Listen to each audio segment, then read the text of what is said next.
Welcome to Santhru maths. So இப்போ SSC aspirants எல்லாரோட மைண்ட்லையும் இருக்கக்கூடிய கொஸ்டின் இதுதான். நம்ம எஸ்எஸ்சி எக்ஸாமுக்கு படிக்கலாமா வேண்டாமா, இதில் நிறைய குளறுபடி நடக்கிறதா சொல்கிறாங்களே, என்னென்ன நடந்துச்சுன்னு சொல்லி ஒரு ஐடியாவே இல்லை. அதே மாதிரி நார்த் இந்தியாவில் வந்து நிறைய வீடியோஸ் வருது, ஹிந்தி வீடியோஸ் நிறைய வருது, அது என்னன்னே புரியலை, என்ன நடக்குது அப்படிங்கிறத வந்து இப்போ நிறைய பேருக்கு இருக்கக்கூடிய டவுட். ஓகே, ஸோ அதை பற்றி தான் அந்த வீடியோவில் நம்ம வந்து பார்க்க போகிறோம். இப்போ ரீசெண்டாக என்ன நடந்துச்சு, என்ன ப்ராப்ளம் வந்து எஸ்எஸ்சியில் இருக்குது, அதுக்கு என்னென்ன சொல்யூஷன் கொண்டு வர போறாங்க. இப்போ வந்து பாத்தீங்கன்னா இப்போ 2 நாளா வந்து எஸ்எஸ்சிக்கு டீச் பண்ணக்கூடிய டாப் டீச்சர்ஸ் எல்லாருமே, டாப் எஜுகேட்டர்ஸ் எல்லாருமே வந்து பாத்தீங்கன்னா எஸ்எஸ்சியோட சேர்மனை போய் மீட் பண்ண போனாங்க. அதுல ஒருத்தர் போய் மீட் பண்ணி ஒரு 1.5 மணி நேரத்துக்கிட்ட பேசிட்டு வந்திருக்கிறாரு. அவரு பேசின முக்கியமான பாயிண்ட்ஸ் என்னென்ன, அதுல எஸ்எஸ்சியோட சேர்மன் எதெல்லாம் நாங்க வந்து கண்டிப்பா இம்ப்ளிமெண்ட் பண்றோம் அப்படின்னு சொல்லியிருக்காரு. அதாவது இனிமேல் எஸ்எஸ்சியில என்னென்ன சேஞ்சஸ் வரப்போகுது அப்படிங்கறத இந்த வீடியோ நம்ம வந்து பார்க்க போறோம். ஃபர்ஸ்ட் இந்த மாதிரி இவங்க போய் பேசுறதுக்கு காரணம் என்ன, என்ன ப்ராப்ளம் இருந்துச்சு அப்படிங்கிறத பார்த்துட்டு அடுத்து என்ன பேசினாங்க, என்னென்ன சேஞ்சஸ் வரப்போகுது அப்படிங்கிறத பார்க்கலாம். நிறைய பேர் செலெக்ஷன் ஆனவங்க வந்து வருத்தத்தில் இருப்பீங்க, நம்மளோட செலெக்ஷன் கேன்சல் ஆயிருமோ, எக்ஸாம் ரீகண்டக்ட் பண்ணுவாங்களோ அப்படிங்கிற மாதிரிலாம் யாரும் ஃபீல் பண்ண வேண்டாம். அதை பற்றி நம்ம வந்து வீடியோவில் பார்க்கலாம். ஓகே, ஸோ புதுசாக படிக்கிறவங்களுக்குமே ஒரு நம்பிக்கை இல்லாமல் இருக்கலாம். ஸோ உங்களுக்குமே வந்து இதில் நீங்கள் வந்து கண்டினியூ பண்ணலாம் அப்படிங்கக்கூடிய ஒரு நம்பிக்கை கொடுக்கறதுக்காக தான் நான் இந்த வீடியோ வந்து கொடுக்குறேன். ஓகே, ஸோ ஃபர்ஸ்ட் என்னென்ன ப்ராப்ளம் இப்போ ரீசெண்டாக வந்துச்சு அப்படிங்கிறத பார்க்கலாம்.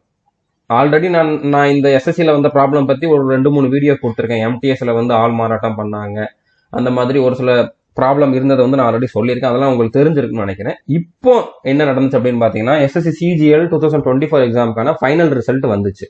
அதில் வந்து நல்ல மார்க் எடுத்த ஒரு சிலர் வந்து செலெக்ஷன் ஆகல, கொஞ்சம் கம்மியான மார்க் எடுத்தவங்க நிறைய பேர் வந்து செலெக்ஷன் ஆயிருந்தாங்க. ஸோ அதுக்கு என்ன காரணம், மெயின் காரணம் என்ன அப்படின்னு பாத்தீங்கன்னா, நிறைய கொஸ்டின் தப்பா கேட்டிருந்தாங்க, ஆப்ஷன் வந்து தப்பா இருந்துச்சு. ஓகே, அதாவது 2 ஷிஃப்ட் தான் எக்ஸாம் நடந்துச்சு. ஒரு ஷிஃப்ட்ல 9 கொஸ்டின் தப்பு, இன்னொரு ஷிஃப்ட்ல வந்து 10 கொஸ்டின் தப்பு. அதுலயும் ஒரு சில கொஸ்டின் வந்து தப்பே இல்லை, ஆனா இவங்க தப்பு அப்படிங்கிற மாதிரி சொல்லி அதுக்கும் கிரேஸ் மார்க் கொடுத்துருந்தாங்க. ஸோ அப்போ இவ்வளோ கேர்லெஸ்ஸா வந்து எஸ்எஸ்சி வந்து இந்த இடத்துல இருந்திருக்காங்க. இது வந்து பாத்தீங்கன்னா யூபிஎஸ்சிக்கு அடுத்த லெவல்ல ஒரு டாப் ரேங்க்குக்கு ரெக்ரூட் பண்ணக்கூடிய ஒரு எக்ஸாம் சிஜிஎல் அப்படிங்கிறது. அது வந்து எவ்வளோ அக்யூரேட்டா நடக்கணும், அதுல வந்து மிஸ்டேக்கே இருக்கக்கூடாது. ஸோ அந்த மாதிரி ஒரு எக்ஸாம்ல இத்தனை கொஸ்டினை வந்து தப்புன்னு சொல்லி அதுக்கு கிரேஸ் மார்க் கொடுத்தா, ஆக்சுவலா நல்லா ப்ரிப்பேர் பண்ணவங்களுக்கும் கொஞ்சம் கம்மியா ப்ரிப்பேர் பண்ணவங்களுக்கும் எந்த வித்தியாசமும் இல்லாம போயிருது. கம்மியா ப்ரிப்பேர் பண்ணவங்களுக்கு அதிகமான கொஸ்டின் தப்பான ஷிஃப்ட்ல இருந்திருந்தாங்க அப்படின்னா அவங்களுக்கு மார்க் நல்லா ப்ரிப்பேர் பண்ணவங்களை விட அதிகமாயிருது. ஸோ அப்படி பாக்குறப்போ இதுல வந்து ஒரு நியாயமே இல்லாம போயிருது. அது மட்டும் இல்லாம ஆக்சுவலா தப்பே இல்லாத கொஸ்டினுக்குமே வந்து தப்புன்னு சொல்லி கொடுத்துருக்காங்க. அதுக்கு என்ன ரீசன் இருக்கலாம் அப்படின்னா, இப்போ ஒரு கொஸ்டின் வந்து கரெக்ட் தான், அதுல வந்து ஒரே ஒரு இதுல வந்து ஃபுல் ஸ்டாப்புக்கு பதிலாக கமா வச்சிருந்தாங்க. ஸோ அந்த ஆப்ஷன் வந்து ஆன்சரும் கிடையாது, அது தப்புன்னு ஒரு சிலர் வந்து சேலஞ்ச் பண்றாங்க. ஸோ நிறைய பேர் சேலஞ்ச் பண்ணனாலேயே அப்போ அது தப்பா தான் இருக்குமோ அப்படின்னு சொல்லிட்டு எஸ்எஸ்சியே வந்து அது தப்பு தான் அப்படிங்கிற மாதிரி டிசைட் பண்ணிக்கிறாங்க. ஆக்சுவலா அது தப்பா இல்லையா அப்படின்னு சொல்லி அதுல என்ன இருக்குது அப்படின்னு சொல்லி பார்க்காமலே வந்து இப்படி ஒரு டிசிஷன் வந்து எஸ்எஸ்சில இருந்து எடுத்திருக்காங்க. இந்த மாதிரி நிறைய கொஸ்டின் டயர் 1லயுமே வந்து நிறைய கொஸ்டின் தப்பா இருந்திருக்கு. ஸோ இப்படி தப்பா கொடுக்கறதுக்கு இன்னொரு ரீசனும் இருக்கிறதுக்கு வாய்ப்பு இருக்குது. இப்போ ஒரு கொஸ்டின் தப்பா இருக்குது அப்படின்னா அதுக்கு நீங்க சேலஞ்ச் பண்ணாதான் அது சரியா இல்லையான்னு சொல்லி செக் பண்ணிட்டு அதுக்கு கிரேஸ் மார்க் கொடுப்பாங்க. ஸோ சேலஞ்ச் பண்றதுக்கு நீங்க 100 ரூபா பே பண்ணணும், ஒரு கொஸ்டினுக்கு 100 ரூபா பே பண்ணணும். இப்போ ஒரு ஷிஃப்ட்ல 5 கொஸ்டின் தப்பா இருக்குதுன்னு வச்சுக்கோங்க, அந்த ஷிஃப்ட்ல நிறைய பேர் அப்பியர் ஆயிருப்பாங்க. ஆனா அட்லீஸ்ட் ஒரு 1000 பேராவது வந்து பாத்தீங்கன்னா கொஞ்சம் நல்லா ப்ரிப்பேர் பண்ணவங்க, கொஞ்சம் ரிசல்ட்டை எக்ஸ்பெக்ட் பண்றவங்க வந்து என்ன பண்ணுவாங்க, இது தப்பு அப்படின்னு சொல்லி கண்டிப்பா சேலஞ்ச் பண்ணுவாங்க. 1000 பேர் 5 கொஸ்டினுக்கு சேலஞ்ச் பண்றாங்க அப்படின்னா என்னாச்சு, 5000 சேலஞ்சஸ். ஓகே, ஒருத்தர் 5 கொஸ்டின் அப்படிங்கிறப்போ 1000 பேர் 5 கொஸ்டினுக்கு பண்றப்போ 5000 சேலஞ்சஸ் வந்து பண்ணுவாங்க. ஸோ 5000 வாட்டி 100 ரூபா பே பண்ணுவாங்க.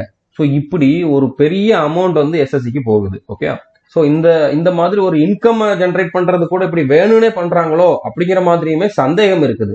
இப்படிதான் பண்றாங்கன்ட்டு நான் சொல்லல. இந்த மாதிரி ஒரு கொஸ்டினுக்கு 100 ரூபா வாங்குறாங்க அப்படின்னா அப்போ ஆக்சுவலா அந்த கொஸ்டின் தப்புன்னு அவங்க ரீஃபண்ட் பண்ணணும். அந்த மாதிரி எதுவும் கிடையாது, ரீஃபண்டுங்கிற பேச்சுக்கு இதுல இடம் கிடையாது. அப்படி பாக்குறப்ப இதுல ஒரு பெரிய வருமானம் அவங்களுக்கு வர்றதுனால வேணும்னே மிஸ்டேக் பண்றாங்களோ அப்படிங்கிற மாதிரியுமே ஒரு சிலர் வந்து இதுல குற்றச்சாட்டு வச்சிருக்காங்க. ஓகே, இதுதான் ரீசன் நான் சொல்ல வரல, இப்படி கூட இருக்கலாம் அப்படிங்கிற மாதிரி சொல்றேன். ஸோ எப்படி பார்த்தாலும் இந்த மாதிரி ஒரு பெரிய போர்டு, ஓகே, சென்ட்ரல் கவர்மெண்ட்ல அதிகமான ரெக்ரூட்மெண்ட் பண்ணக்கூடிய ஒரு போர்டுல இவ்வளவு கேர்லெஸ்ஸா வந்து கொஸ்டினை செட் பண்ணி மிஸ்டேக்கோட வந்து கொடுக்கறது வந்து அக்செப்டபிள் கிடையாது. அதை வந்து அவங்க கண்டிப்பா இம்ப்ரூவ் பண்ணி தான் ஆகணும். இம்ப்ரூவ் பண்றேன் அப்படிங்கிற மாதிரியும் சொல்லியிருக்காங்க. ஓகே, அடுத்து முக்கியமான ப்ராப்ளம் என்னன்னு பாத்தீங்கன்னா நார்மலைசேஷன். அதாவது இப்போ 2 ஷிஃப்ட் தான் நடந்திருக்கு. 2 ஷிஃப்ட்ல தான் வந்து மெயின்ஸ் எக்ஸாம் வந்து நடந்திருக்கு. அதுல ஒரு ஷிஃப்ட்ல வந்து நல்ல மார்க் எடுத்தவங்களுக்கு வந்து கம்மியான மார்க் தான் வந்து இன்க்ரீஸ் ஆயிருக்குது. அவங்களுக்கு நார்மலைசேஷன்ல ஒரு சிலருக்கு கம்மியாயிருக்கு. ஆனா இன்னொரு ஷிஃப்ட்ல வந்து கம்மியான மார்க் எடுத்தவங்களுக்கு நார்மலைசேஷன்ல அவங்களோட ஆக்சுவல் ஸ்கோரை விட அதிகமா இன்க்ரீஸ் ஆகி அவங்க செலக்ஷன் ஆகுறாங்க. ஸோ இதுல வந்து எக்ஸாம் எழுதுனவங்க நான் இந்த ஷிஃப்ட்ல எழுதுனேன் அந்த ஷிஃப்ட்ல எழுதுனேன் அப்படின்னு சொல்லி அது எழுதுனவங்களோட தப்பு கிடையாது. அந்த ஷிஃப்ட்ல அவங்க நார்மலைசேஷனுக்கு யூஸ் பண்ண மெத்தட் தப்பு. நார்மலைசேஷனுக்கான அந்த ஃபார்முலாவை வந்து கண்டிப்பா இம்ப்ரூவ் பண்ணணும். அது வந்து கரெக்டா இல்லை. இப்போ ஃபார் எக்ஸாம்பிள் டயர் 1ல எடுத்துக்கோமே, ஒரே ஷிஃப்ட்ல 2 பேர் எழுதிருக்காங்கன்னு வச்சுக்கோங்க. அந்த ஒரு ஷிஃப்ட்ல ஒருத்தர் வந்து 165 மார்க் ரா ஸ்கோர் வச்சிருக்காரு, இன்னொருத்தர் வந்து பாத்தீங்கன்னா 150 மார்க் ரா ஸ்கோர் வச்சிருக்காருன்னு வச்சுக்கோங்க. இப்போ 2 பேருக்குமே நார்மலைசேஷன் பண்றப்போ ஒரே மாதிரி சேஞ்ச் தானே இருக்கணும். ஆனா என்ன நடந்திருக்கு அப்படின்னா, இது உண்மையிலே நடந்திருக்கு. ஓகே, நான் ஒரு எக்ஸாம்பிளுக்கு சொல்றேன். இப்போ இவருக்கு வந்து நார்மலைசேஷன் பண்ணப்போ 5 மார்க் இன்க்ரீஸ் ஆயிருக்குது, இவருக்கு வந்து பாத்தீங்கன்னா ஒரு 12 மார்க் இன்க்ரீஸ் ஆகுது. அப்போ இவரோட ஃபைனல் ஸ்கோர் வந்து 170 ஆகுது, இவரோட ஃபைனல் ஸ்கோர் வந்து 162 ஆகுது. இங்க டிஃபரன்ஸ் வந்து 15 மார்க் இருந்துச்சு, ஆனா இங்க difference 3 mark, sorry 8 mark. Okay, so இந்த மாதிரி 15ல இருந்து 8 மார்க்கா வந்து டிஃபரன்ஸ் கம்மி ஆகுது. ஸோ இதுவுமே வந்து ஒரு ப்ராப்ளம் தான். ஓகே, அவங்க கரெக்டான ஒரு ஃபார்முலா வந்து நார்மலைசேஷனுக்கு யூஸ் பண்ணல. ஒரே ஷிஃப்ட்ல தான் 2 பேரும் எழுதியிருக்காங்க, ஆனா வேற வேற மாதிரி ஒவ்வொருத்தருக்கும் நார்மலைசேஷன் ஆகுது. ஒருத்தருக்கு இன்க்ரீஸ் ஆகுது, ஒருத்தருக்கு கம்மி ஆகுது ஒரே ஷிஃப்ட்ல எழுதினவங்களுக்கு. அந்த மாதிரிலாம் நடந்திருக்கு. ஸோ நார்மலைசேஷன்லயுமே வந்து ப்ராப்ளம் இருக்குது, அதையுமே வந்து இம்ப்ரூவ் பண்ணணும். ஓகே, பர்டிகுலரா மெயின்ஸ்ல வந்து ஒரு ஷிஃப்ட்ல தான் எக்ஸாம் நடக்கணும், நார்மலைசேஷன்ங்கிற அந்த பேச்சே வரக்கூடாது. அதே மாதிரி இன்னொரு ப்ராப்ளம் என்னன்னா, ஒரே நேரத்துல எல்லா எக்ஸாமையும் கண்டக்ட் பண்ணி ஒரே நேரத்துல அதுக்கான ரிசல்ட்டை கொடுக்கறது. ஸோ அப்படி கொடுக்குறப்போ ஒரே ஸ்டூடெண்ட் வந்து 2-3 செலக்ஷன்ல வந்து 2-3 எக்ஸாம்ல வந்து செலக்ஷன் ஆகிறதுக்கு பாசிபிலிட்டிஸ் அதிகமா இருக்குது. ஈவன் நம்ம ஸ்டூடெண்டே வந்து பாத்தீங்கன்னா இப்போ ரீசெண்டா வந்த சிஜிஎல், சிஹெச்எஸ்எல், எம்டிஎஸ் 3லயுமே செலக்ஷன் ஆயிருந்தாங்க. ஒரு 3-4 பேர் இருக்காங்க அந்த மாதிரி. ஓகே, நம்ம ஸ்டூடெண்ட் எத்தனை பேர் இருக்காங்கன்னா இந்தியா ஃபுல்லா பார்த்தா கண்டிப்பா ஒரு 1000-2000 பேராவது வந்து அந்த மாதிரி இருப்பாங்க. ஸோ அப்போ அவங்க எல்லாம் வந்து 3லயும் ஜாயின் பண்ண போறது கிடையாது, ஏதாச்சும் ஒன்ல கண்டிப்பா சிஜிஎல்ல தான் ஜாயின் பண்ணுவாங்க. ஸோ அப்போ சிஹெச்எஸ்எல்ல ஒரு 1000 வேகன்சியும் எம்டிஎஸ்ல ஒரு 1000 வேகன்சியும் அப்படியே இருக்கும். அதுக்கு வேற யாரையுமே செலக்ஷன் பண்ண மாட்டாங்க, அது அடுத்த வருஷத்துக்கு போகும். ஸோ ஒவ்வொரு வருஷம் வேகன்சி மட்டும் அதிகமா காட்டிக்கலாம், ஆனா அதுல எப்பவுமே ஒரு 1000 பேர்கிட்ட கம்மியா தான் செலக்ஷன் ஆகுறாங்க அப்படிங்கிறது வந்து இன்னொரு ப்ராப்ளம். ஓகே, ஸோ அதுக்கு என்ன பண்ண போறாங்க அப்படிங்கறத இந்த வீடியோல வந்து பார்க்க போறோம். ஓகே, இப்போ இந்த டிஸ்கஷன் நடந்துச்சுல டெல்லியில வந்து டாப் எஜுகேட்டர்ஸ் நிறைய பேர் போய் அவங்க அந்த சேர்மன்ட்ட பேசணும் அப்படிங்கிற மாதிரி சொன்னாங்க. அவங்க ப்ரொட்டஸ்ட்லாம் பண்ணல, அவங்க கிட்ட பேசணும், இந்த மாதிரி ப்ராப்ளம் இருக்குதுன்னு போய் சொன்னாங்க. அவங்களுக்கு வந்து கொஞ்ச நேரம் வெயிட் பண்ண சொல்லிட்டு, அதாவது ஈவினிங் வரைக்குமே வெயிட் பண்ண சொல்லிட்டு கடைசியில சேர்மன்ட்ட போய் அபினய் சர்மா அப்படிங்கக்கூடிய ஒரு டீச்சர் வந்து போய் பேசினார். ஓகே, ஸோ அவர் வந்து இந்த மாதிரி நார்மலா என்ன ப்ராப்ளம் இருந்தாலும் அதை வந்து ஹைலைட் பண்ணி அதுக்கு என்ன சொல்யூஷன் கொண்டு வர முடியுமோ அந்த அளவுக்கு வந்து அவர் வந்து அவரோட ஓன் எக்ஸ்பென்ஸ்ல வந்து பண்ணக்கூடிய ஆள். ஓகே, நிறைய கோர்ட் கேசஸ் எல்லாம் வந்து இவரா வந்து நடத்தி நிறைய இடத்துல வந்து இந்த மாதிரி தப்பு நடந்தப்போ அதுக்கு நியாயம் வாங்கி கொடுத்துருக்காரு. ஓகே, ஸோ அந்த மாதிரி ஒருத்தர் தான். அவர் தான் போய் எஸ்எஸ்சி சேர்மன்ட்ட போய் பேசியிருக்காரு, 1.5 மணி நேரத்துக்கு மேல பேசியிருக்காரு. ஸோ அவர் என்ன சொன்னாரோ அதை தான் நான் இந்த வீடியோல சொல்ல போறேன். அவரோட வீடியோ பார்த்துட்டு தான் நான் வந்து இந்த வீடியோ மேக் பண்ணியிருக்கேன். ஏன்னா என்ன நடந்துச்சு அப்படிங்கிறத அந்த கன்சர்ன் பர்சன் சொன்னாதான் நம்மளுக்கே தெரியும். ஓகே, ஸோ அவர் வந்து ஒரு 50 நிமிஷத்துக்கிட்ட வீடியோ போட்டிருந்தாரு. அதுல என்னென்ன பாயிண்ட்ஸ் இருந்துச்சு அப்படிங்கிறத மட்டும் நம்ம வந்து பார்க்கலாம். ஓகே, ஸோ ஃபர்ஸ்ட் வந்து இதுல நீங்க இப்போ செலக்ஷன் ஆயிருக்கீங்க, இப்போ சிஜிஎல்லையோ எம்டிஎஸ்லயோ சிஹெச்எஸ்லயோ செலக்டட் ஸ்டூடெண்ட் அப்படின்னா அவங்களுக்கு கண்டிப்பா ஒரு பயம் இருக்கும். இந்த மாதிரி ப்ரொட்டஸ்ட் எல்லாம் பண்றாங்க, ட்விட்டர் கம்பெயின் எல்லாம் பண்றாங்க, இதனால நம்மளோட ரிசல்ட் பாதிக்கப்படுமோ, இந்த ரிசல்ட்டை வந்து ரிவைஸ் பண்ணி நம்மளோட செலக்ஷன் வந்து கேன்சல் பண்ணிடுவாங்களோ அப்படிங்கிற மாதிரி எல்லாம் பயப்பட வேண்டாம். அந்த மாதிரி நடக்கிறதுக்கு சான்ஸே கிடையாது. இனிமேல் என்ன பண்ண போறாங்க அப்படிங்கறத அவங்க யோசிச்சுட்டு இருக்காங்க. ஆல்ரெடி நடந்தது தான், அதுல எந்த சேஞ்சஸுமே இருக்காது. ஸோ செலக்ஷன் ஆனவங்க பயப்பட வேண்டாம். ஓகே, ரீ எக்ஸாம்லாம் இருக்கிறதுக்கு சான்ஸே இல்லை. ஓகே, இதை நான் ஃபர்ஸ்ட் கிளியரா சொல்லிடுறேன். அடுத்ததா இனிமேல் ராங் கொஸ்டின் இருக்காது அப்படிங்கிறதுக்கு வந்து கேரண்டி கொடுத்துருக்காரு எஸ்எஸ்சி சேர்மன்ங்கிறது வந்து ஒரு ஐஏஎஸ் ஆஃபீஸர். ஓகே, சும்மா யாரோ ஒருத்தர் வந்து சொன்னது கிடையாது, அதோட ஹெட். அவர் வந்து இனிமேல் ராங் கொஸ்டின் இருக்காது, அதுக்கு வந்து நாங்கள் கேரண்டி கொடுக்குறோம். அதை வந்து கண்டிப்பாக ஸ்க்ரூட்டனைஸ் பண்ணிட்டு, அதாவது எக்ஸாமில் அப்லோட் பண்ணுறதுக்கு முன்னால், ஆன்லைனில் கொடுக்கறதுக்கு முன்னால் கொஸ்டின் கரெக்டாக இருக்குதா அப்படின்னு சொல்லி கண்டிப்பா ஒரு 2-3 பேர்ட்டையாவது வந்து அதை காட்டி அதை வந்து அவங்க கரெக்டா தான் இருக்குதுன்னு செக் பண்ணிட்டு அப்லோட் பண்ணணும். அப்பதான் வந்து ராங் கொஸ்டின் வராது. ஸோ ராங் கொஸ்டின் இனிமேல் இருக்கவே இருக்காது அப்படிங்கிற மாதிரி அவங்க கேரண்டி கொடுத்துருக்காங்க. ஓகே, அதுக்கப்புறம் இப்போ எக்ஸாம் எல்லாமே கண்டக்ட் பண்றது, கொஸ்டின் எடுக்கிறது எல்லாமே டிசிஎஸ் தான் பண்ணிட்டு இருக்காங்க. ஸோ அந்த வெண்டாரை வந்து சேஞ்ச் பண்ண போறாங்க. டிசிஎஸோட ப்ராப்ளம்னு நம்ம இதை சொல்ல முடியாது. ஏன்னா அவங்க வந்து எஸ்எஸ்சி என்ன கேட்குதோ அதை பண்ணி கொடுக்குறவங்க தான். ஸோ அப்படிங்கிறப்போ முழுக்க முழுக்க டிசிஎஸ் இதுக்கு காரணம் அப்படிங்கிற மாதிரி சொல்ல முடியாது. ஆனா அந்த போர்டை வந்து அந்த வெண்டாரை வந்து ஒரு குறிப்பிட்ட வருஷத்துக்கு அப்புறம் 3 வருஷத்துக்கு அப்புறம் இல்லைன்னா 5 வருஷத்துக்கு அப்புறம் சேஞ்ச் பண்ணி ஆகணும். அதை இன்னும் சேஞ்ச் பண்ணாமலே வச்சிருக்காங்க. ஸோ அதுக்கான ப்ராசஸ் நடந்துகிட்டு இருக்குது அப்படிங்கிற மாதிரி சொல்லியிருக்காங்க. நியூ வெண்டார் ஒருத்தர், அதாவது எடுக்யூட்டி அப்படிங்கிற மாதிரி ஒரு வெண்டார் வந்து கொண்டு வர போறதா பேசியிருக்காங்க. ஓகே, அதுக்கான ட்ரையல் நடந்துகிட்டு இருக்குது அப்படிங்கிற மாதிரி சொல்லியிருக்காங்க. இதுதான் அப்படிங்கிற மாதிரி ஷூரா தெரியல. ஆனா இவங்க வந்தா அது இன்னும் கொஞ்சம் ப்ராப்ளம் ஆகிறதுக்கும் வாய்ப்பு இருக்குது. ஏன்னா இந்த போர்டு வந்து பாத்தீங்கன்னா இந்த வெண்டார் வந்து ஆல்ரெடி நிறைய ஸ்டேட் லெவல் எக்ஸாம் வந்து கண்டக்ட் பண்ணியிருக்காங்க. இவங்க நிறைய ஃப்ராட் பண்ணியிருக்காங்க, கொஸ்டினை லீக் பண்ணி அந்த மாதிரிலாம் பண்ணியிருக்காங்க.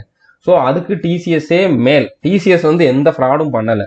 இந்த மாதிரி கொஸ்டின் ராங் ஆகுது, அதுக்கப்புறம் ஒரு சில இடத்துல நெட்வொர்க் இஷ்யூ இருக்குது, கீபோர்ட் ப்ராப்ளம் இருக்குது, அந்த மாதிரி ப்ராப்ளம் தான் இருந்திருக்கே தவிர அவங்க வந்து எந்த ஸ்கேமும் பண்ணலை எஸ்எஸ்சி, அதாவது டிசிஎஸ்ல இருந்து. ஓகே, ஆனா இவன் வந்தான், அதாவது இந்த எடிக்குட்டி அப்படிங்கக்கூடியவன் வந்தான் அப்படின்னா கண்டிப்பா நிறைய ஸ்கேம் நடக்கிறதுக்கும் வாய்ப்பு இருக்குது. அது இன்னும் பெரிய ப்ராப்ளமா போறதுக்கு வாய்ப்பு இருக்குது. இது இவன் வர்றான்னு கன்ஃபார்மா தெரியல. பட் இவன் வர்றதா இருந்தா இதுக்கு இன்னொரு ப்ரொட்டஸ்டும் பண்றதுக்கு ரெடியா தான் இருக்கிறாங்க. ஓகே, அதையுமே இந்த அபினய் சர்மா சார் வந்து சொல்லியிருக்காரு. ஓகே, இவங்களை வந்து வரவிட மாட்டாங்க அப்படின்னு நம்ம வந்து சொல்லலாம். வந்தா ஒரு ஸ்டாண்டர்டான ஒரு நியாயமான ஒரு வெண்டார் தான் வந்து வருவாங்க. ஸோ அதே மாதிரி கொஸ்டினோட லெவல், இப்போ நீங்க வந்து எம்டிஎஸ்ன்னு எடுத்துக்கிட்டீங்கன்னா அதுல டஃப்பான கொஸ்டின் கேட்கறாங்க. சிஜிஎல் வந்து டிகிரி ஸ்டாண்டர்ட்ல இருக்கக்கூடிய எக்ஸாம், எம்டிஎஸ்ங்கிறது 10th லெவல்ல இருக்கக்கூடிய எக்ஸாம். எம்டிஎஸ்ல கேட்கிற கொஸ்டின் சிஜிஎல் விட டஃபா இருந்துச்சு அப்படின்னா அது நியாயம் கிடையாது. ஓகே, 10th லெவல்ல ஒரு எக்ஸாம்னா அந்த லெவல்ல தான் அதுக்கான கொஸ்டின்ஸ் இருக்கணும். அதுல கஷ்டமான கொஸ்டினை கேட்கறாங்க, சிஜிஎல்ல ஈஸியான கொஸ்டின்ஸ் கேட்கறாங்க. இந்த மாதிரி கொஸ்டினோட லெவல் வந்து வேரி ஆகுது அப்படிங்கிறதையும் சொல்லியிருக்காங்க. ஸோ அதையுமே இனிமேல் செக் பண்ணி 10th லெவல்னா 10th லெவல்லையும், 12th லெவல்னா 12th லெவல்லையும், டிகிரி லெவல்னா அந்த லெவல்லையும் கொஸ்டின் கேட்கறோம். அதுக்கேற்ற மாதிரி டிஃபிகல்ட்டி லெவல் வந்து செட் பண்ணி அதுக்கேற்ற மாதிரி கொஸ்டின்ஸே கேட்கறோம் அப்படிங்கிற மாதிரி சொல்லியிருக்காங்க. ஸோ இதுவுமே வந்து இனிமேல் நம்ம பார்க்கலாம். ஓகே, அதுக்கப்புறம் இந்த மாதிரி வெண்டார் சேஞ்ச் ஆனா கொஸ்டின் ரொம்ப டிஃபிகல்ட்டா ஆகுமோ அப்படிங்கிற மாதிரிலாம் நீங்க யோசிக்க வேண்டாம். ஓகே, சிலபஸ் இதே தான் இருக்க போகுது. டிஃபிகல்ட்டி லெவலுமே கொஞ்சம் வேணா சேஞ்ச் ஆகலாம். ஓகே, கட் ஆஃப் ரொம்ப அதிகமாகிற டைம்ல வந்து டிஃபிகல்ட்டி லெவலை அதிகமாக்க தான் செய்வாங்க, வேற வழியே கிடையாது. அப்படி பண்ணாதான் கட் ஆஃப் வந்து ரொம்ப அதிகமா போகாது. அப்படினால நீங்க வந்து நல்லா ப்ரிப்பேர் பண்ணி நல்லா ப்ராக்டிஸ் பண்ணீங்க அப்படின்னா கண்டிப்பா உங்களுக்கு வந்து எந்த ப்ராப்ளமும் வராது. ஓகே, ஸோ புரிஞ்சுக்கணும்னு நினைக்கிறேன்.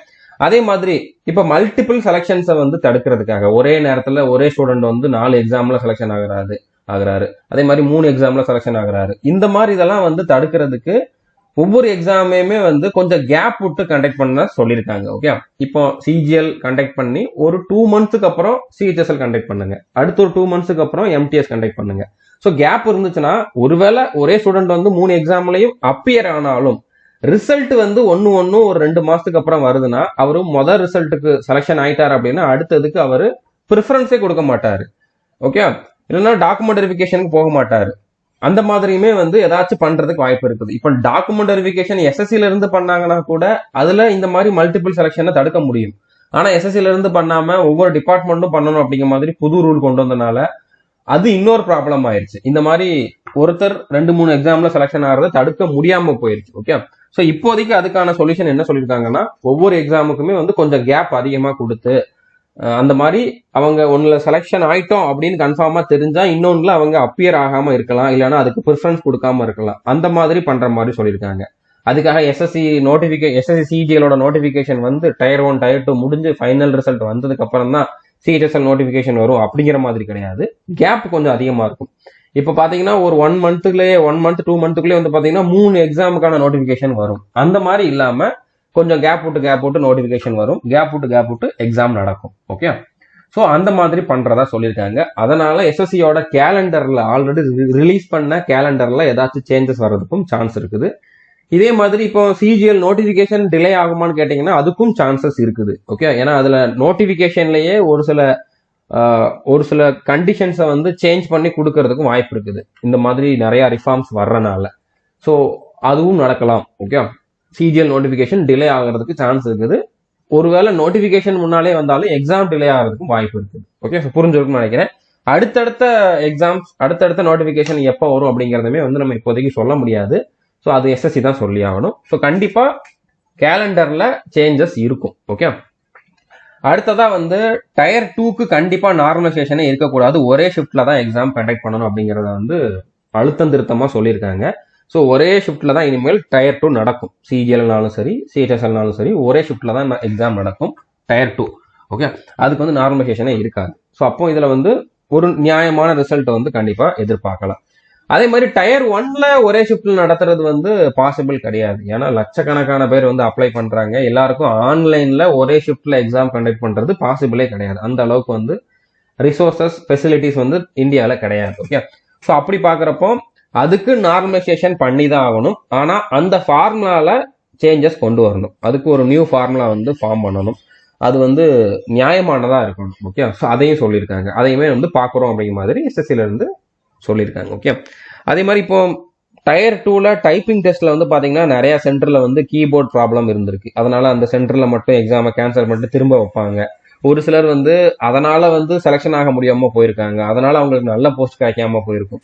ஸோ இந்த ப்ராப்ளமும் இருக்குது. ஸோ அதுவுமே இந்த போர்டு, இந்த வெண்டார் வந்து சேஞ்ச் பண்றாங்கல்ல, அதை சேஞ்ச் பண்றப்போ இதுவும் சரியாயிரும் அப்படிங்கிற மாதிரி சொல்லியிருக்காங்க. ஓகே, அடுத்ததா இன்னொன்னு என்னன்னா, இப்போ இந்த ரிசல்ட்ல நிறைய பேர் வந்து லாஸ்ட் அட்டம்ப்டா கொடுத்துருப்பாங்க. 2024 சிஜிஎல் எக்ஸாம்னாலும் சரி, சிஹெச்எஸ்எல்னாலும் சரி, அதை ஒரு லாஸ்ட் அட்டம்ப்டா நிறைய பேர் கொடுத்துருப்பாங்க. அவங்களுக்கு வந்து ஏஜ் அதோட முடியுது அப்படிங்கிற மாதிரி இருந்திருக்கும். ஸோ அவங்கெல்லாம் செலெக்ஷன் ஆகக்கூடிய ஸ்டேஜ்ல இருந்தாலும் நான் சொன்ன இந்த ப்ராப்ளமால அவங்களால வந்து செலெக்ஷன் ஆக முடியாம போயிருக்கலாம். ஸோ அப்போ அவங்களுக்கு இன்னொரு அட்டம்ப்ட் கொடுத்தாதான் அது நியாயமான ஒரு சொல்யூஷனா இருக்கும். ஓகே, ஸோ அதுக்கு கொடுக்க சொல்லி வந்து அபினய் சர்மா சார் வந்து கேட்டிருக்காரு. ஆனா எஸ்எஸ்சி வந்து என்ன சொல்லியிருக்காங்கன்னா, அதை நாங்க டிசைட் பண்ண முடியாது, கவர்மெண்டோ கோர்ட்டோ சொன்னாதான் இந்த மாதிரி ஒரு டிசிஷன் வந்து எடுக்க முடியும் அப்படிங்கிற மாதிரி சொல்லியிருக்காங்க. ஸோ அதுக்காக நீங்க கேஸ் போட்டு இந்த மாதிரி ஒரு ஆர்டர் வாங்கிட்டு வாங்க, கண்டிப்பா நாங்க வந்து கொடுக்குறோம் அப்படிங்கிற மாதிரி சொல்லியிருக்காங்க. ஸோ இது நடக்கிறதுக்கு அதிகமான பாசிபிலிட்டி இருக்குது. ஏன்னா இதை நான் வந்து கண்டிப்பா பண்றேன் அப்படிங்கிற மாதிரி அபினய் சர்மா சார் வந்து சொல்லியிருக்காரு. ஓகே, அடுத்ததா இன்னொன்று வந்து என்னன்னு பாத்தீங்கன்னா வெயிட்டிங் லிஸ்ட். இப்போ நான் சொன்ன மாதிரி மல்டிபிள் செலெக்ஷன்ஸ் இருக்குது. ஓகே, இப்போ எஸ்எஸ்சி, சிஜிஎல், சிஹெச்எஸ்எல், எம்டிஎஸ் மூணுலயுமே ஒரே ஸ்டூடெண்ட் செலெக்ஷன் ஆயிருக்காரு. அப்போ அவர் 1ல தான் ஜாயின் பண்ணுவாரு. மற்ற 2லயும் அவரோட போஸ்ட் வந்து அப்படியே வேக்கண்டா தான் இருக்கும். ஸோ அப்போ அந்த இடத்துக்கு இன்னொருத்தர் வெயிட்டிங் லிஸ்ட்ல இருக்கிறவர் வந்து எடுத்து போட்டோம் அப்படின்னா கண்டிப்பா அது ஃபில் ஆகும். அதுக்குன்னு படிச்சுக்கிட்டு இருக்கவங்களுக்கு ஒரு வாய்ப்பு கிடைக்கும். ஓகே, ஸோ அப்போ வெயிட்டிங் லிஸ்ட் கொண்டு வர முடியுமா அப்படிங்கிற மாதிரி கேட்டதுக்கு அது பாசிபிள் இல்லை. அதுக்குன்னு ஒரு கரெக்டான ஒரு சொல்யூஷன் எஸ்எஸ்சி கிட்ட இல்லை அப்படிங்கிற மாதிரி சொல்லியிருக்காங்க. ஏன்னா இதுல வந்து ஒரு போஸ்ட் மட்டும் கிடையாது. இப்ப சிஜிஎல்னு எடுத்துக்கிட்டாலே அதுலயே 30க்கு அதிகமான போஸ்ட் இருக்குது. இன்கம் டேக்ஸ் இன்ஸ்பெக்டர் இருக்குது, சிபிஐ சப் இன்ஸ்பெக்டர் இருக்குது, போஸ்டல் அசிஸ்டன்ட், சார்ட்டிங் அசிஸ்டன்ட் வரைக்கும் இருக்குது. இப்போ எக்ஸாம்பிளுக்கு சொல்றோம். ஓகே, நான் மூணு போஸ்ட்டை மட்டும் எடுக்கிறேன். இன்கம் டேக்ஸ் இன்ஸ்பெக்டர், இன்னொன்னு வந்து சிபிஐ சப் இன்ஸ்பெக்டர், இன்னொன்னு வந்து postal assistant, sorting assistant. Okay, இப்போ ஒருத்தர் வந்து இன்கம் டேக்ஸ் இன்ஸ்பெக்டருக்கு வந்து செலக்ஷன் ஆயிட்டு அவர் ஜாயின் பண்ணல. அப்ப இந்த போஸ்ட் வேக்கண்டா இருக்கும். இப்போ ஒருத்தர் இங்க வந்து ரிசர்வ் லிஸ்ட்ல இருக்காரு. அவரை வந்து டைரக்டா இன்கம் டேக்ஸ் இன்ஸ்பெக்டர் போஸ்ட்டுக்கு கொடுத்தோம் அப்படின்னா அது கரெக்டா இருக்காது. ஏன்னா இவர் வந்து ரொம்ப கம்மியான மார்க் எடுத்திருப்பாரு. இவரை விட கொஞ்சம் அதிகமான மார்க் எடுத்தவங்க எல்லாம் போஸ்டல் அசிஸ்டன்ட், சார்ட்டிங் அசிஸ்டன்ட்ல செலக்ஷன் ஆயிருப்பாங்க. ஆனா இவர் கம்மியான மார்க் எடுத்தாலும் இங்க ஒரு போஸ்ட் காலியா இருக்குங்கிறதுனால இவருக்கு தூக்கி அந்த போஸ்ட்டை கொடுத்தா இவங்க கண்டிப்பா கொஸ்டின் கேட்பாங்க. நான் நல்ல மார்க் எடுத்திருக்கேன் இவனை விட, எனக்கு நல்ல போஸ்ட் கொடுக்காம இவனுக்கு கொடுத்த அப்படின்னா கண்டிப்பா நான் கொஸ்டின் கேட்க தான் செய்வேன். ஸோ இந்த மாதிரி ப்ராப்ளம் இருக்குது. ஒரே ஒரு போஸ்ட்டுக்கு ஒரு எக்ஸாம் கண்டக்ட் பண்றாங்கன்னா ரிசர்வ் லிஸ்ட் வைக்கிறதுல தப்பே இல்லை, வைப்பாங்க. ஈவன் இப்போ எஸ்எஸ்சிலேயே செலக்ஷன் போஸ்ட்னு ஒரு எக்ஸாம் இருக்குது. அதுல ரிசர்வ் லிஸ்ட் உண்டு. ஒரு ஸ்டூடெண்ட் வந்து ஜாயின் பண்ணல அப்படின்னா அடுத்து அவருக்கு பதிலாக இன்னொருத்தரை வந்து ஜாயின் பண்ண வைப்பாங்க. ஈவன் நானுமே வந்து பாத்தீங்கன்னா இப்போ செலக்ஷன் போஸ்ட்ல தான் செலக்ட் ஆகியிருக்கேன். நான் வந்து 3 போஸ்ட்ல செலக்ஷன் ஆனேன். ஓகே, ஸோ அதுல நான் 1ல தான் ஜாயின் பண்ணியிருக்கேன். மற்ற 2க்குமே வந்து நான் வந்து அன்வில்லிங் அப்படிங்கிற மாதிரி கொடுத்துட்டேன். ஸோ அந்த 2 போஸ்ட்டுக்குமே எனக்கு பதிலாக இன்னொருத்தர செலக்ஷன் பண்ணிட்டாங்க. அந்த எக்ஸாம்ல வந்து ரிசர்வ் லிஸ்ட் உண்டு. ஏன்னா அதுல வந்து ஒரு போஸ்ட்டுக்கு ஒரு அப்ளிகேஷன் அப்படிங்கிற மாதிரி வைக்கிறாங்க. ஸோ அதுல ரிசர்வ் லிஸ்ட் வைக்கிறது பாசிபிள் தான். அதுல எந்த ப்ராப்ளமும் வராது. யாருமே அதுல கொஸ்டின் கேட்க முடியாது. ஆனா ஒரே எக்ஸாம்ல இந்த மாதிரி மல்டிபிள் போஸ்ட் இருக்கிறப்போ அதுல ஒவ்வொருத்தரும் வேற வேற மாதிரி ப்ரிஃபரன்ஸ் கொடுத்துருக்கிறப்போ அதுல ரிசர்வ் லிஸ்ட் வெயிட்டிங் லிஸ்ட் வைக்கிறது வந்து பாசிபிள் கிடையாது. அதுக்கு என்ன பண்ணலாம் அப்படின்னு சொல்லி உங்ககிட்ட எதுவும் சொல்யூஷன் இருந்தா சொல்லுங்க அப்படிங்கிற மாதிரி எஸ்எஸ்சில இருந்தே கேட்டிருக்காங்க. ஓகே, ஸோ இதுல அவங்க என்ன சொல்லியிருக்காங்கன்னா, அட்லீஸ்ட் கடைசியில ரிசர்வ் லிஸ்ட்ல இருக்கிறவங்களுக்கு இந்த போஸ்டல் அசிஸ்டன்ட் போஸ்டாவது கொடுங்க அப்படிங்கிற மாதிரி கேட்டிருக்காங்க. பட் அதுவுமே நியாயமா இருக்காது. அது எந்த பேஸ்ல கொடுக்க முடியும், எப்படி கொடுக்க முடியும்? ஸோ அந்த மாதிரி வந்து பண்றதுக்கான பாசிபிலிட்டி ரொம்ப ரொம்ப கம்மி. ஸோ வெயிட்டிங் லிஸ்ட் வர்றதுக்கு சான்ஸ் கம்மி தான். ஆனா எக்ஸாமை வந்து கேப் விட்டு கண்டக்ட் பண்ணாங்கன்னா வெயிட்டிங் லிஸ்ட்டுக்கான அவசியமே இருக்காது. ஓகே, அதே மாதிரி நிறைய பேர் ஃபார்ம் ஃபில் பண்றாங்க, ஆனா எக்ஸாம் எழுத வர மாட்டேங்காங்க. பாதிக்கு பாதி. இப்போ 5 லட்சம் பேர் ஃபார்ம் ஃபில் பண்ணாங்கன்னா 2.5 லட்சம் பேர் கூட எக்ஸாம் எழுதுறது கிடையாது. 40% 45% தான் அட்டெண்டன்ஸ் இருக்குது. ஓகே, அப்போ இதை அவாய்ட் பண்றதுக்கு ஸோ இதனால வந்து எஸ்எஸ்சிக்குமே ப்ராப்ளம் இருக்குது. ஓகே, நிறைய பேருக்கு ஏற்ற மாதிரி தான் அவங்க வந்து ஷெடியூல் பண்ணணும். அப்போ மல்டிபிள் ஷிஃப்ட் வந்து ஷெடியூல் பண்ணணும், நிறைய சென்டர் தேவைப்படும், நிறைய செலவாகும், நிறைய கொஸ்டின்ஸ் வந்து அவங்க எடுக்கிற மாதிரி இருக்கும். இதெல்லாம் அவாய்ட் பண்றதுக்கு ஒரே சொல்யூஷன் என்ன அப்படின்னா எக்ஸாம் ஃபீஸை இன்க்ரீஸ் பண்றது தான். இப்போ ரயில்வேல எடுத்துக்கிட்டீங்கன்னா 500 ரூபா பே பண்ண சொல்லுவாங்க, ஆனா எக்ஸாம்ல அப்பியர் ஆனதுக்கு அப்புறம் 400 ரூபா ரீஃபண்ட் பண்ணுவாங்க. ஸோ ஆக்சுவலா பார்த்தா 100 ரூபா தான் அவங்க வாங்குறாங்க. ஆனா ஃபர்ஸ்ட் 500 ரூபா பே பண்ணணும்ல, அதனால நிறைய பேர் யோசிச்சுக்கிட்டு பே பண்ண மாட்டாங்க, அப்ளை பண்ண மாட்டாங்க. ஆனா இங்க வந்து பாத்தீங்கன்னா எஸ்எஸ்சில 100 ரூபா தான், அதுவும் female candidate, SC ST candidate, எக்ஸர்விஸ்மேனுக்கு வந்து ஃப்ரீ. அப்படிங்கிறப்ப அவங்க எக்ஸாம் எழுதுறாங்களோ இல்லையோ, நோட்டிபிகேஷன் வந்த உடனே அப்ளை பண்ணி விட்டுறாங்க. ஸோ இதை தடுக்கிறதுக்காக எக்ஸாம் ஃபீஸை வந்து இன்க்ரீஸ் பண்றதுக்கு வாய்ப்பு இருக்குது. ரயில்வே மாதிரியே இவங்களுமே வந்து பாத்தீங்கன்னா 500 ரூபா 250 ரூபா அப்படிங்கிற மாதிரி ஃபீஸ் வாங்குறதுக்கு வாய்ப்பு இருக்குது. ஸோ இதுவுமே நம்ம வந்து அப்கமிங் நோட்டிபிகேஷன்ல பார்க்கலாம்.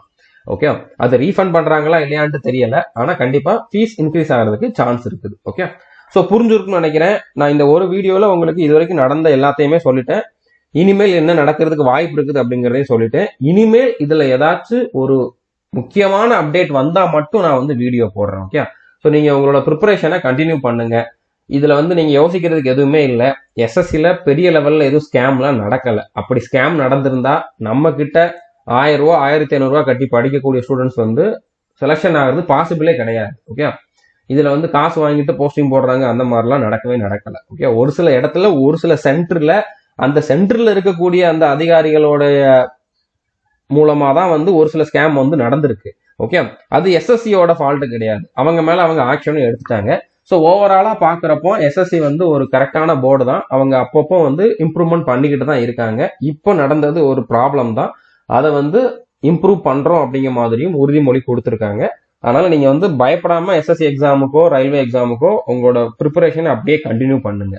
ஓகே, இதுல நீங்க பெரிய லெவல்ல வந்து இனிமேல் பாதிக்கப்படுறதுக்கே வாய்ப்பே இல்லை. ஓகே, ஸோ புரிஞ்சிருக்குன்னு நினைக்கிறேன். நீங்க 100% முழு மனசோட உங்களோட ப்ரிப்பரேஷனை கண்டினியூ பண்ணுங்க. All the best. தேங்க்யூ.